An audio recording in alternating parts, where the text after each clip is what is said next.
Hi, everybody, and welcome back. My name's Melissa, and this year I'm sharing 365 tips for frugal living.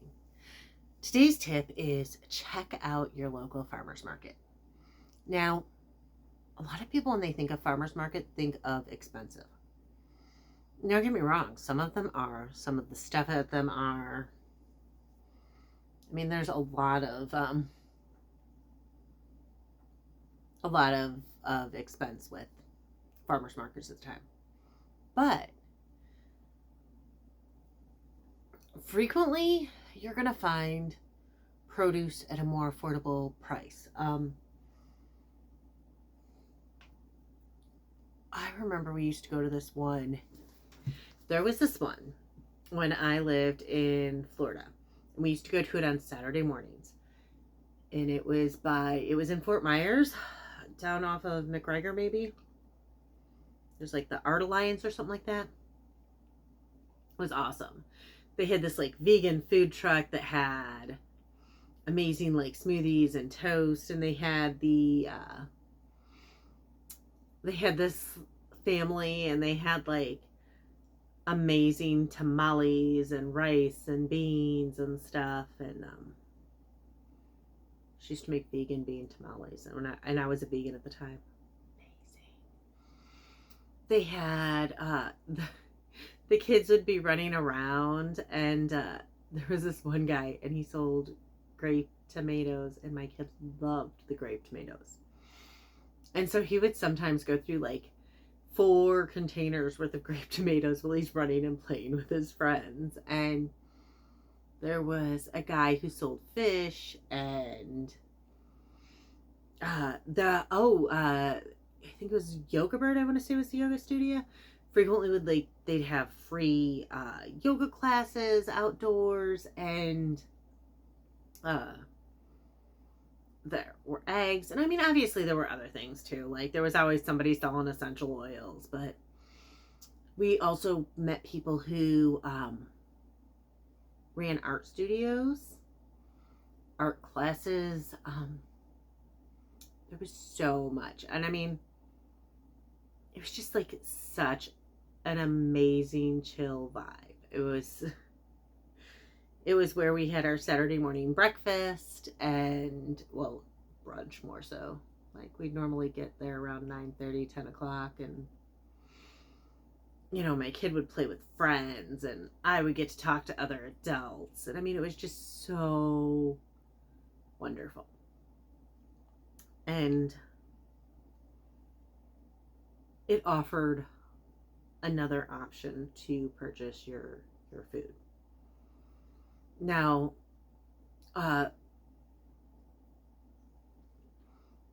the vegan food truck was actually pretty reasonably priced, considering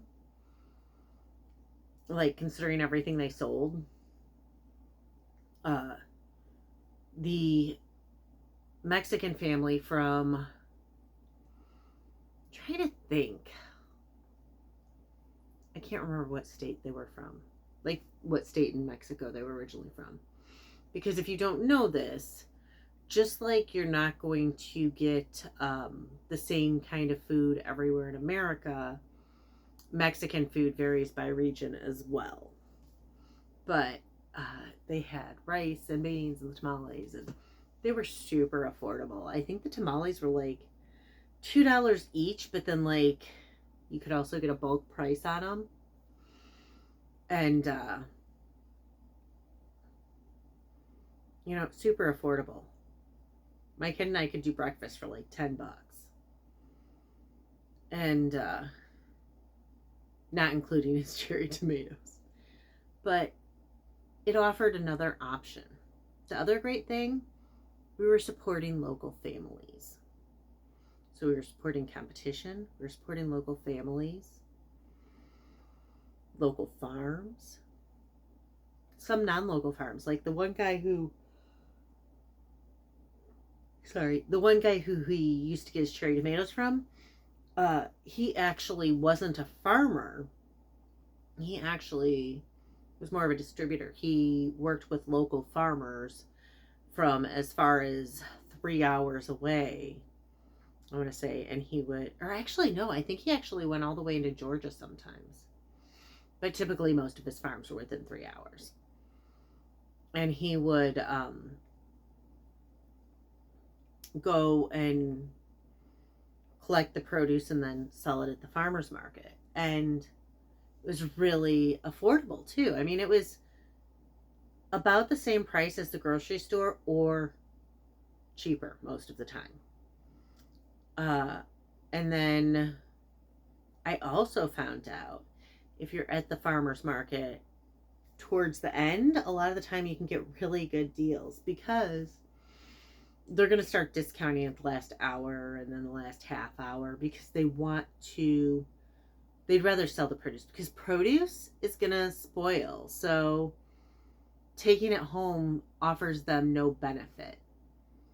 And then they have to pack it all back up. So it's better to sell it at cost than to have to pack it back up and rot, because you'd rather break even on the last of it than take a loss. And if it spoils, it's a loss. So knowing when to go. And also, if you go there often, I mean, at least at ours, because they got to know us, like they knew my kid was the tomato kid, then it builds that community. And so then they're going to be more likely to give you that discount at the end than just like that random person who just showed up at the end. Because like some people will specifically wait until the end to go to the farmers markets, and they do it specifically just for the discount. And other people will go to that farmers market every single week. And, you know, like I said, for us, it wasn't just a place to shop. It was a whole vibe, a whole experience, entertainment. You know, sometimes they'd have music. It's just amazing. So check out your local farmers market. And if you don't like your local farmers market, check out the farmers market in the town next door. Because honestly, my favorite farmers market when I lived in Florida was the one at the Alliance for the Arts, I want to say it was called, over on McGregor, like kind of under the bridge. But I lived in Cape Coral. I didn't like the Cape Coral Farmers Market. Didn't have the same vibe. I went to the one at Lakes Park, and though, you know, I mean, and it's not that anybody wasn't nice there. It wasn't that they were mean or nasty or anything. It just wasn't the one that I liked. I liked the one at the Alliance for the Arts. I think that's what it's called. Anyways, so check out your local farmers market. If you don't like your local one, check out another one, because you want to increase that local economy and that competition, and it's a good way to save money and support local folks, and just support that competition. Anyways, again, my name's Melissa. This year I'm sharing 365 tips for frugal living. If you want to hear more, please hit like and subscribe, and I'll see y'all tomorrow.